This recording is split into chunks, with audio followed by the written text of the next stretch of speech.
नित्यानन्देश्वरसमारम्भां नित्यानन्देश्वरिमध्यमाम् अस्मदाचार्यपर्यन्तां वन्दे गुरुपरम्पराम्.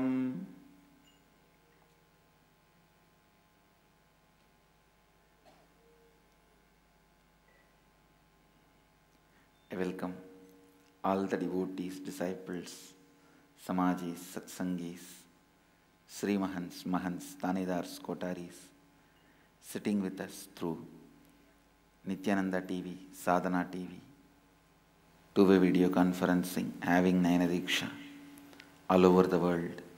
The city is sitting with us through two-way video conferencing, having Nayana Diksha. Seattle Chidambaram Temple, Houston Kalahasti Adinam, Ohio Prayag Temple, Hyderabad Gupta Kashi, Oklahoma Somanatham, Los Angeles Peetam, St. Louis Tirumala Adinam, Los Angeles Hollywood, Jorpati Nepal, Colombo Sri Lanka, Hong Kong Sirgari, Dubai Guadalupe Rameshwaram, San Jose Madurai, Amersfoort Netherlands Rajapalayam Adinam, Kuala Lumpur Palani Adinam, Baroda Dhyanapeetam, Tiruvannamalai Adinam, Hyderabad Gupta Kashi, Hyderabad Peetam, Singapore, Singapuram, Toronto Adinam, Oman Sivagangai, Kathmandu, Nepal, Toronto Kailaya Adinam.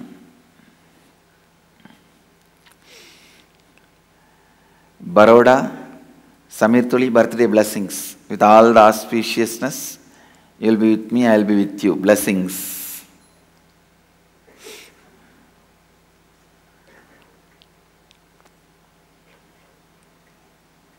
I am just full of temples. Temples. Especially Cambodia temples. I am looking at the whole thing from the perspective of how did they generate such large enthusiasm to do a one-pointed action. Please understand, Hinduism is a religion which always gave place and space for debates, arguments, different concepts, ideologies. Please understand, I am using the word specifically.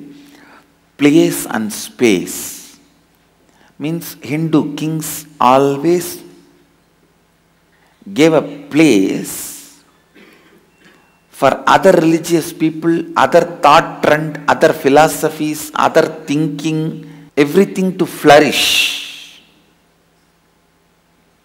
We always had a place.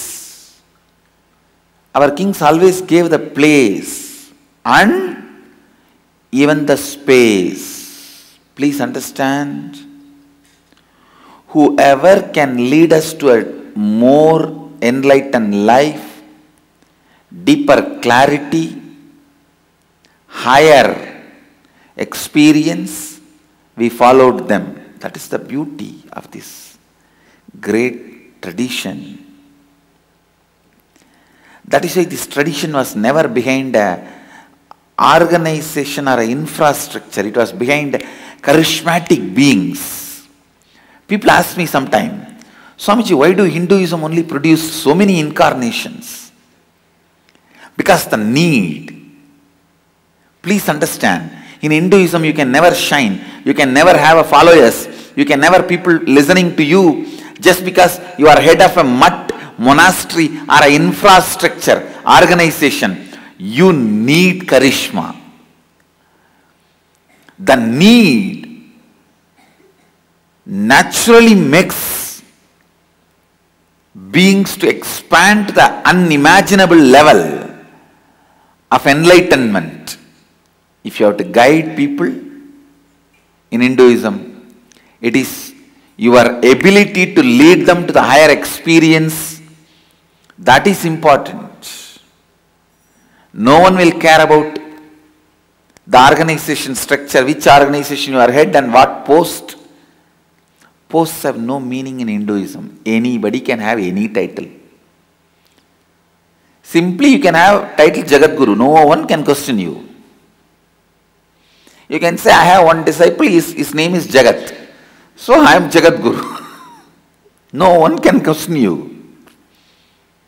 In Hinduism there is no such thing as somebody giving you some title. Even if somebody gives you the title, unless you radiate the charisma, no one will be following you. See the whole history of India and Hinduism. First comes Krishna. Seeing his charisma, the whole country follows him. Then comes Buddha, who is completely opposite ideology. But seeing his charisma and ability to lead people into enlightenment experience, the whole country followed him. Then came Shankara. Just his ability to lead people into experience, simply the whole country followed him. Then came Nagarjuna, who is completely opposite to Shankara, but his ability to lead people to experience, the whole country followed him. So we never followed any infrastructure, organization.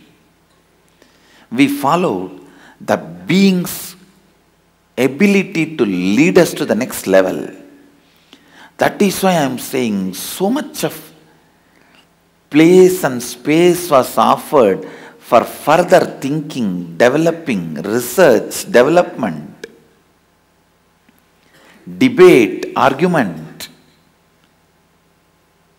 Some people may think this is the weakness of Hinduism. I tell you, this is the strength of Hinduism, because the future, every field is going to be accepted with a transparent, analytic, the possibility for further research and development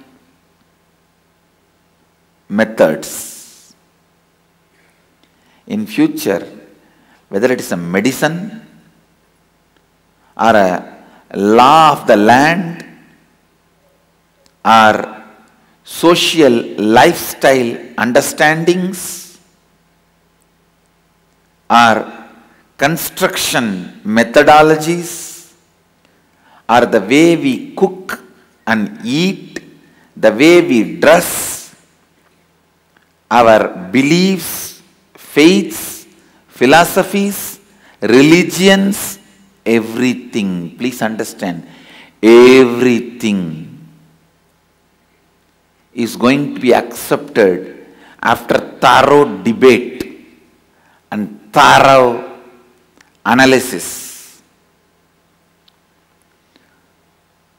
So in this modern era of thinking, please understand, the modern era of thinking, Hinduism is the only tradition which is inbuilt to withstand this modern era of thinking.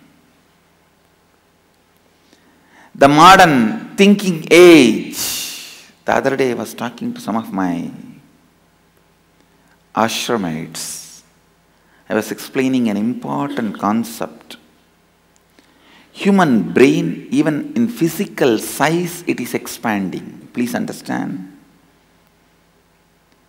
The brain size, even physical size, weight, it is growing. It is becoming more and more every few hundred years.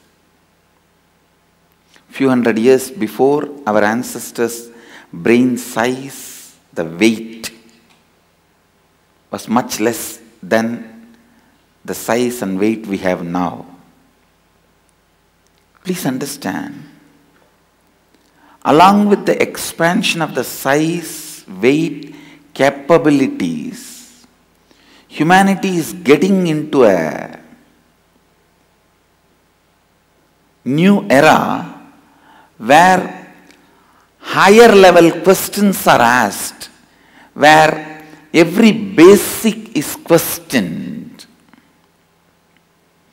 where human brain in a large scale enters into the possibility of analysis, research and questioning capabilities.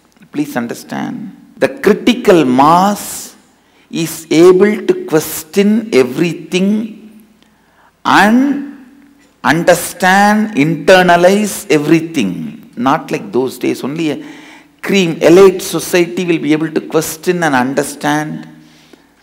And the mass always used to follow the elite.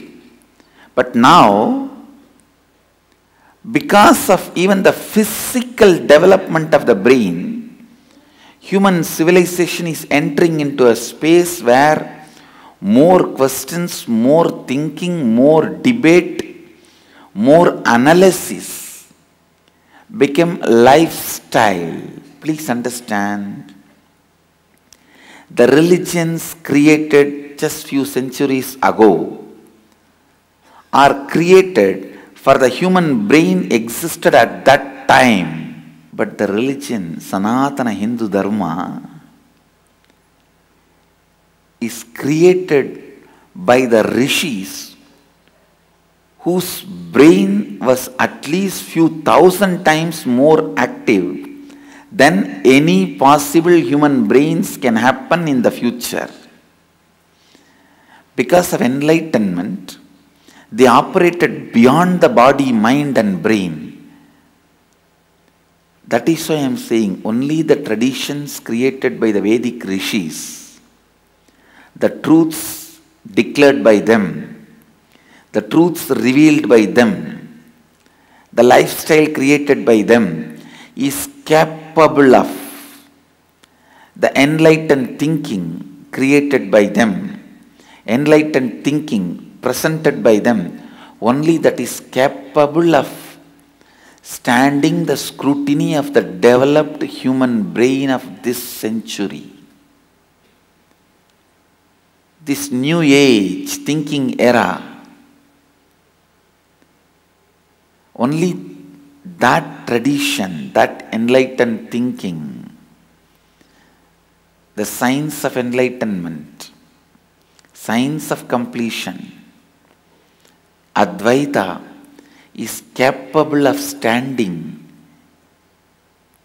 the scrutiny of the modern day brain. That is why I am telling you, in the future, if at all religions exist, they may have any name, but the stuff will be simply the pure Advaita presented by Upanishads. Maybe different language, different titles, different names, different presentation, but the stuff will be only the pure Advaita presented in Upanishads. I am telling you, no other thought current, no other thinking style, no other truths presented can withstand the scrutiny of the developed brain. Please understand. With the developed brain, human beings are entering into the developed possibilities. The place for various debates, research, development is the unique contribution and unique component belongs to only Hinduism, Hindu tradition. No religion allows debate other than Hinduism. No religion allows research and development other than Hinduism. Hinduism is a religion encourages logic. In this religion, with this basic infrastructure, intellectual infrastructure, you cannot make slaves and build large buildings. That is why I am wondering, what kind of a charismatic, enlightened being should have been there in this infrastructure, able to inspire and convince millions of people and concentrate them towards one pointed action. I am very sure at least they had 10 human beings to the level of the charisma of incarnations. At least 10 human beings who are radiating, who are charismatic to the level of incarnations. Otherwise, see, we are not primitive religions where you just infuse certain faith and certain fear and greed and they just do what you want. No. It's a religion of debate.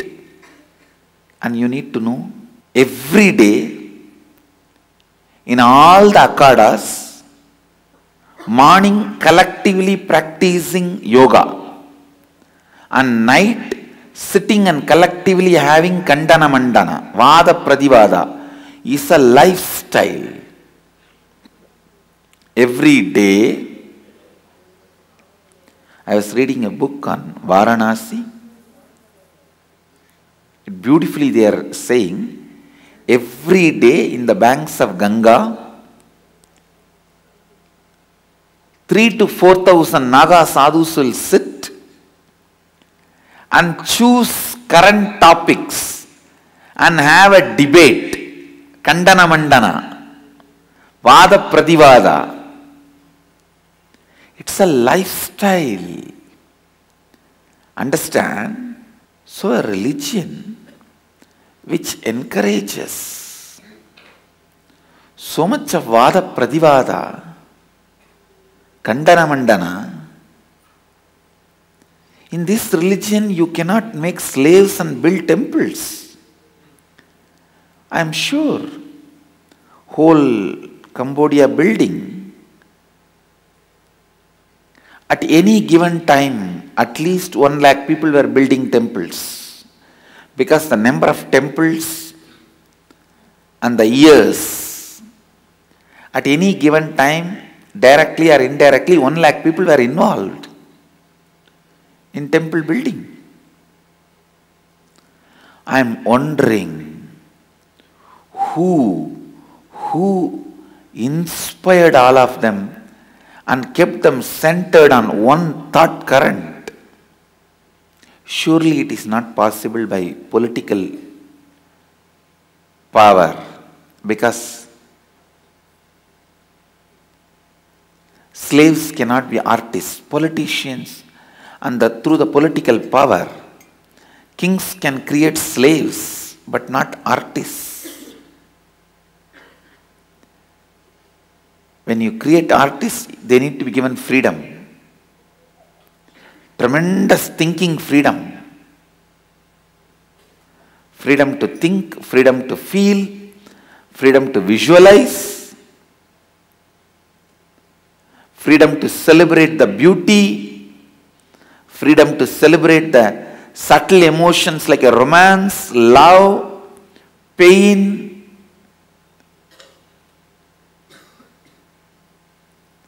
Slaves don't even experience pain. Understand, that's the truth. They become insensitive even to pain. It's only artists experience the subtle emotions of life, which are fulfilling. Subtle emotions of life, only people who experience subtle emotions of life can be artists. Only people who experience the higher awakening like Kundalini Shakti can be spiritual artists. Here, if 1 lakh people are working to build temples, I tell you, At least 80,000 they need spiritual artists.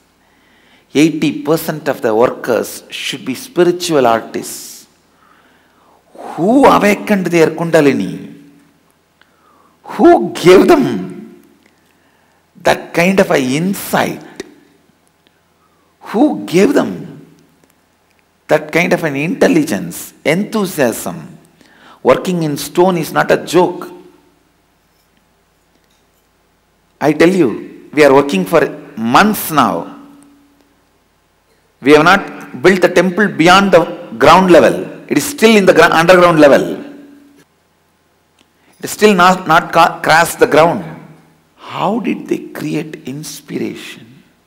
How did they create enthusiasm? How did they create excitement? Knowing that in their generation they may not see the completion of the temple. How? I tell you, at least 10 beings radiating the charisma to the level of at least incarnations were living and guiding. That is the only way this large size,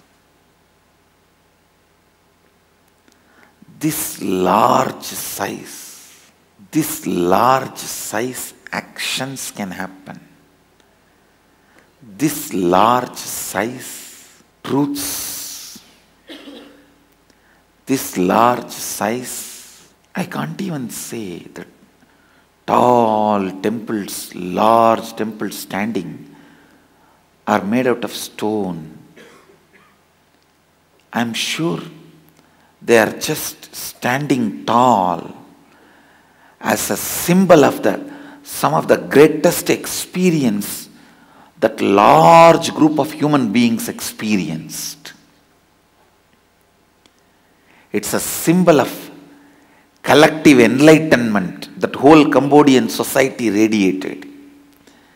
It's a symbol of the collective enthusiasm, energy, experience, excitement the whole Cambodian civilization radiated. I can tell you, it's a symbol of mass enlightenment.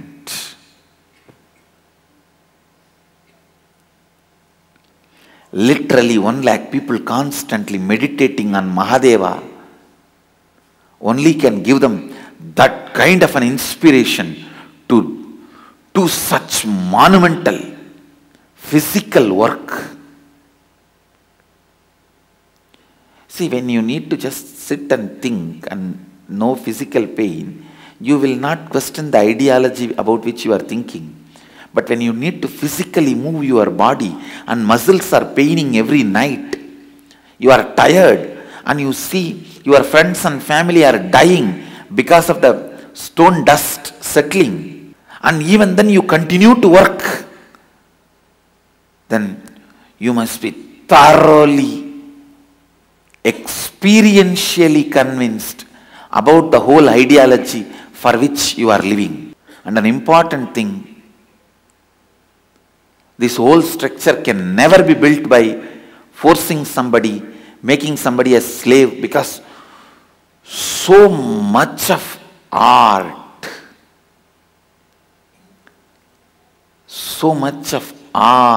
is involved. So much of synchronizing, so much of synergy, energy synchronized, intelligence synchronized is required. When I am seeing the large Trimurti deities built, it's literally they've just built a hill with a stone and then carved the whole hill. You can't build pieces by pieces and carve and assemble a face and all, because a lot of symmetry need to be done. The right side and left side and all that. They made the whole river sacred, one river bed, by carving thousands of Shivalingas on it. So the water flows on the thousands of Shivalingas and comes to you. And I am wondering, what a Advaitic experience and enlightenment they all would have radiated. Now I want to tell you one more thing. That experience does not go away when they leave the body. It stays in those temples. I'll prove to you guys. I'll awaken those temples back to life. I'll awaken whole Cambodia back to Shivoham.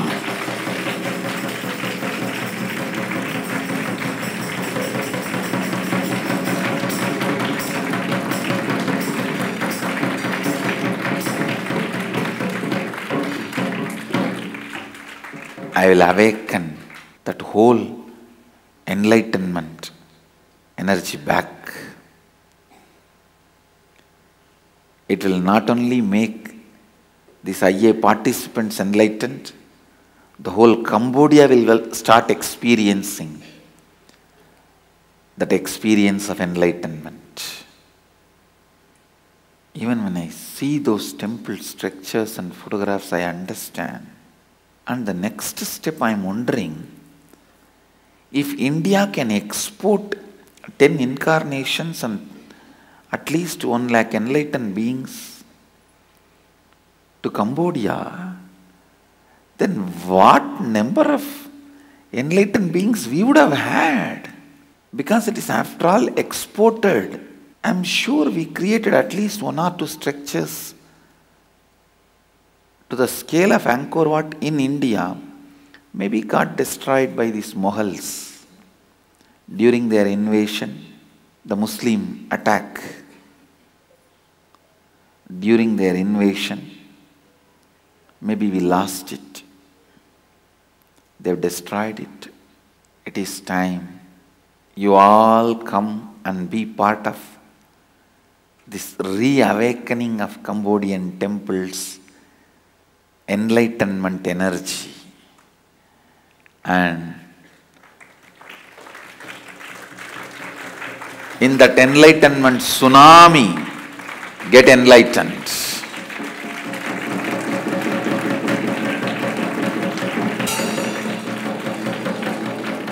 And share enlightenment with the whole world. Let's live and share enlightenment with the whole world. So I welcome all of you to come and celebrate the enlightened civilization of Cambodia and its coming back to life, its revival. My blessings to all of you. So, with this, I bless you all. Let you all radiate with integrity, authenticity, responsibility, enriching and causing eternal bliss, Nithyananda. Thank you.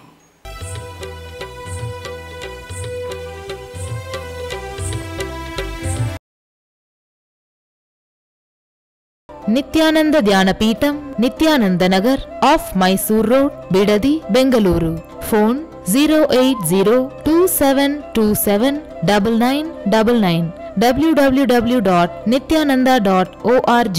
www.youtube.com/Life Bliss Foundation.